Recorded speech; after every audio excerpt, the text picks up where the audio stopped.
भगवद गीता अध्याय 4 उदाहरणों के साथ। जय श्री कृष्णा। श्रीमद् भगवद गीता के चौथे अध्याय ज्ञान योग में हमें ज्ञान की महत्वपूर्णता का संदेश दिया गया है, जिससे हम अपने जीवन को समझने और उसे उद्धारणीय बनाने की महत्वपूर्णता समझ सकते हैं। इस अध्याय के उपदेशों के माध्यम से हमें जीवन के सार्थक और सही मार्ग की पहचान होती है।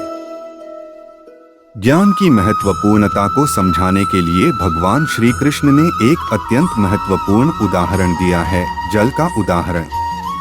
वे कहते हैं कि जैसे सभी नदियां जल से मिलकर समुद्र में मिलती हैं, वैसे ही सभी जीवात्माएं भी अपने अपने कर्मों के फलस्वरूप समस्त ज्ञान में मिलती हैं। यहाँ जल की उदाहरण से हमें ज्ञान के महत्व की सुंदर ब्रुकेज होती है। जल न केवल नदियों को जीवित रखता है, बल्कि वह सभी नदियों को एक सागर में मिलाता है, उन्हें एकत्र करता है। उसी तरह ज्ञान हमें सभी जीवात्माओं को एकत्र करके आत्मा में मिलाता है और हमें अपने असली रूप की पहचान करने में मदद करता है। ज्ञान का महत्वपूर्ण संदेश यहाँ यह भी है कि हमें केवल बाहरी ज्ञान नहीं, बल्कि अपने आंतरिक ज्ञान को भी समझने की आवश्यकता है।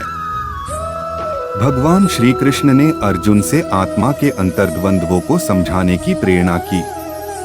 उन्होंने समझाया कि शरीर की मृत्यु केवल एक दौरा होता है, लेकिन आत्मा अमर होती है। इसलिए हमें अपने आत्मा को मानने और समझने का प्रयास करना चाहिए। इस अध्याय के उपदेशों से हमें यह भी सीखने को मिलता है कि कर्म में आसक्ति के बिना कर्म करना चाहिए। हमें अपने कर्मों का पालन करना चाहिए, लेकिन फल की चिंता नहीं करनी चाहिए। जैसे कि जल का स्वभाव है कि वह सभी नदियों को पूरी तरह से समुद्र में मिला देता है, वैसे ही हमें अपने कर्मों के फल को भगवान की इच्छा के अनुसार स्वीकार करना चाहिए। इस अध्याय के संदेश से हमें यह सीखने को मिलता है कि ज्ञान का मार्ग हमें आत्मा के स्वरूप को पहचानने में मदद करता है और हमें सही और सार्थक दिशा में जीवन की दिशा देता है।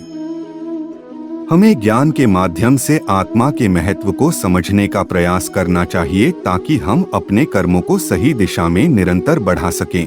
इस अध्याय के समापन पर मैं आपसे यह कहना चाहूँगा कि हम जरूर फिर मिलेंगे और आगामी अध्याय के साथ और भी गहराई से ज्ञान की ओर बढ़ेंगे। यदि आपके मन में कोई सवाल है तो कृपया पूछें। जय श्री कृष्णा।